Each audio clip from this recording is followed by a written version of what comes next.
지난 시간에는 아이폰에서의 인터넷과 이메일 설정에 대해서 알아봤는데요. 오늘은 앞강에 이어서 안드로이드 폰의 인터넷과 이메일 설정에 대해서 알아보겠습니다.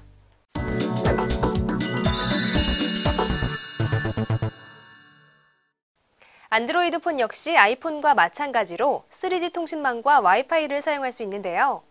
3G는 와이파이 연결을 꺼놓거나 연결 가능한 와이파이 신호가 없을 경우에 사용되고, 와이파이는 몇 가지 간단한 과정을 거쳐야 사용할 수 있습니다. 와이파이를 연결하려면 먼저 상태 표시줄을 아래로 드래그해서 창을 펼칩니다. 이때 와이파이 버튼을 터치하면 곧바로 연결이 가능한 와이파이망이 표시되거나 팝업이 뜨면서 자동으로 연결됩니다. 혹은 메인 메뉴에서 환경 설정, 무선 및 네트워크 화면을 보면 와이파이를 비롯해서 블루투스, USB 연결, 3G 사용 등 인터넷 관련 메뉴가 보일 텐데요. 이 중 와이파이 설정 안에 와이파이 켜기를 터치해주면 와이파이가 켜지면서 주변의 와이파이망이 검색됩니다. 네트워크 목록 중에 자물쇠 모양이 안테나 모양에 같이 보이는 것은 보안 설정이 되어 있는 경우이기 때문인데요. 이때는 비밀번호를 입력해야만 사용할 수 있습니다. 와이파이에 정상적으로 연결되면 상태 표시줄에 3G 연결 아이콘 대신 와이파이 연결 아이콘이 표시됩니다. 또 한 번 연결한 와이파이는 휴대폰에 저장돼서 이후 동일한 장소에서 와이파이 기능을 켜면 지금까지의 과정을 다시 할 필요 없이 자동으로 연결됩니다.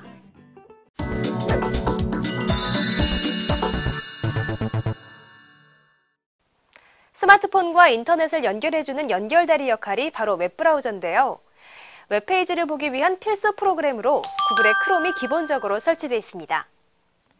메인 메뉴에서 인터넷 탭을 터치하면 프로그램이 실행되면서 홈페이지로 설정한 화면이 나타납니다. 첫 화면은 구글로 설정되어 있는데요. 상단의 주소창에 직접 웹사이트 주소를 입력해서 원하는 인터넷 페이지로 넘어가거나 검색을 통해서 웹서핑을 즐길 수도 있습니다. 자주 가는 사이트의 경우 주소창 옆에 즐겨찾기의 표시인 별표를 터치한 후 추가를 누르면 쉽게 즐겨찾기를 등록할 수 있습니다. 이렇게 즐겨찾기 등록이 된 웹사이트는 한 번 터치로 쉽게 이동이 가능하기 때문에 미리 설정해두면 유용하게 사용할 수 있습니다. 인터넷의 시작 페이지도 변경이 가능한데요. 즐겨찾기 메뉴에 등록된 사이트를 길게 터치한 후 메뉴 화면 중에 홈페이지로 설정을 터치하면 해당 사이트가 가장 처음 열리는 홈페이지로 지정됩니다. 또 웹서핑을 하는 중에 다른 페이지를 보고 싶다면 메뉴 버튼, 새 창을 선택하면 새로운 인터넷 창이 실행됩니다. 이렇게 여러 홈페이지를 띄워놨다면 마찬가지로 메뉴 버튼, 실행창 보기를 터치하면 실행 중인 인터넷 목록을 확인할 수 있습니다. 웹서핑 중에 저장 또는 복사하고 싶은 텍스트 정보가 있다면 메뉴 버튼을 터치한 후 더보기 탭과 텍스트 선택을 터치합니다. 쿼티 키보드의 경우 메뉴와 이 버튼을 눌러도 됩니다. 화면에 복사할 내용을 손으로 드래그하면 핑크색 블럭이 생겨나고요. 드래그하던 손을 떼면 복사되었다는 메시지가 뜹니다. 그리고 메모나 인터넷 검색창에 길게 터치를 하면 텍스트 수정이라는 옵션 창이 나오면서 붙여넣기를 선택할 수 있습니다. 인터넷에 있는 이미지를 다운로드 받고 싶을 때는 이미지를 길게 누르면 옵션 창이 뜨는데요. 이때 이미지 저장을 눌러 외장 메모리, 즉 SD카드나 다운로드 폴더에 이미지를 저장할 수 있습니다. 만약 인터넷에 플래시를 끄고 싶다면 메뉴, 더보기, 설정에서 플러그인 실행 옵션을 오프 상태로 두면 됩니다. 이외에도 웹브라우저의 글꼴 크기나 문자 설정도 가능한데요. 메뉴, 더보기, 설정으로 들어가면 모두 변경 설정이 가능하고 아래로 스크롤해서 내려가면 방문 기록이나 캐시도 삭제할 수 있어 자신에게 맞는 웹브라우저 환경을 만들 수 있습니다.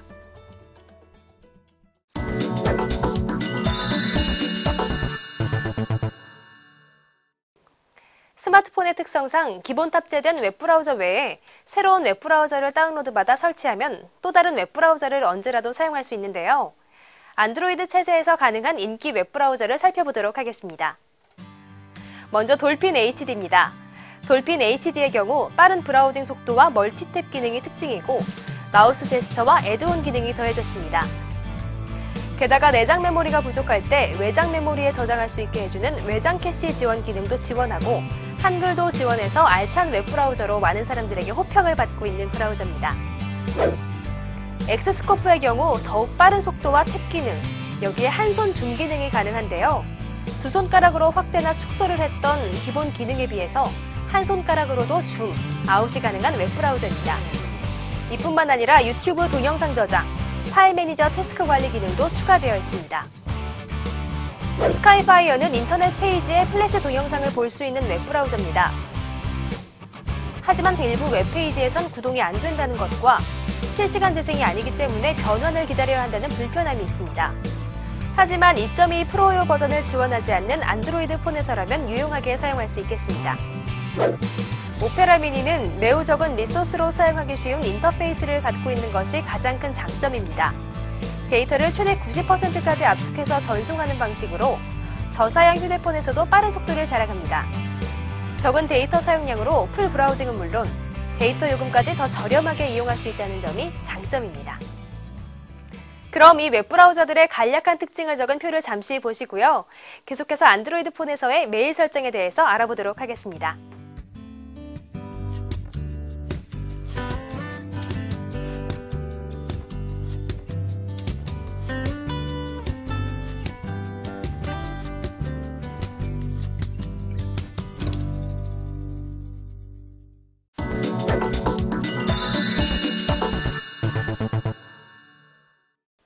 인터넷 사용 중에서도 업무적으로 가장 도움을 주고 있는 부분은 이메일을 언제 어디서나 확인할 수 있다는 것일 텐데요. 안드로이드 폰의 경우 기기에 설정된 구글 아이디를 통해서 Gmail 아이디를 자동적으로 부여받기 때문에 Gmail 애플리케이션을 실행해서 메일을 확인할 수 있습니다. Gmail 계정을 스마트폰과 연동시키는 것은 메인 메뉴에서 환경 설정을 터치, 계정 및 동기화를 터치하면 어렵지 않게 구글 계정을 등록할 수 있습니다. 또 Gmail 애플리케이션에 Gmail 계정을 추가해 계정별로 메일을 확인할 수도 있습니다. 이 밖에도 네이버나 다음 등의 다른 사이트의 이메일을 등록해서 사용할 수도 있는데요. 이 경우에는 IMAP, SMTP 설정이 필요합니다. 외부 메일 계정을 설정하려면 먼저 기존에 있는 외부 메일 계정 아이디로 로그인한 후 메일 페이지로 이동합니다. 열린 페이지의 왼쪽 탭들 중간에 외부 메일 가져오기가 보이는데요. 그 옆에 설정 탭을 클릭합니다. 그러면 팝업 창이 하나 뜨면서 모바일, 외부 메일 설정 제목을 확인할 수 있습니다. 왼쪽 4개의 탭 중 IMAP, SMTP 설정을 클릭한 후 화면 중앙의 IMAP, SMTP 사용 부분에 사용함을 체크해주고 확인을 누릅니다. 그러면 네이버 메일에서의 설정은 일단 완료가 된 거고요. 다시 안드로이드 폰으로 돌아와서 어플리케이션 목록 중 이메일을 실행시킵니다. 그러면 이메일 설정 화면이 나오는데요. 등록할 이메일 주소와 비밀번호를 입력하고 다음을 터치합니다. 서버 설정 확인이 끝나면 다음 페이지에서 이름을 넣은 후에 완료를 터치하면 계정 설정이 완료되면서 받은 편지함으로 자동 이동합니다.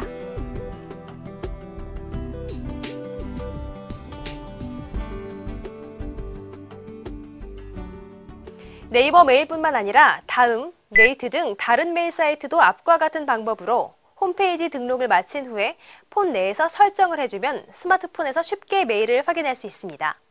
그렇기 때문에 자주 쓰는 메일 계정을 등록해두는 것이 좋습니다.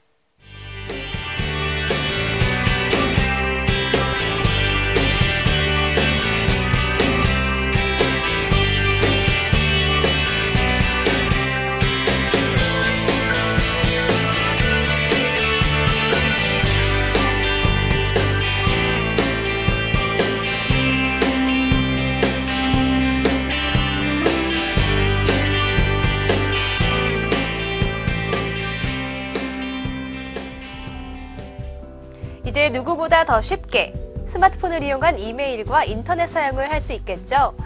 알면 알수록 뜻이 있고 모르면 모를수록 알고 싶지 않은 것이 사람의 심리라고 합니다. 더욱 뜻깊은 스마트폰 생활을 위해 다음 회에 다시 찾아뵙겠습니다.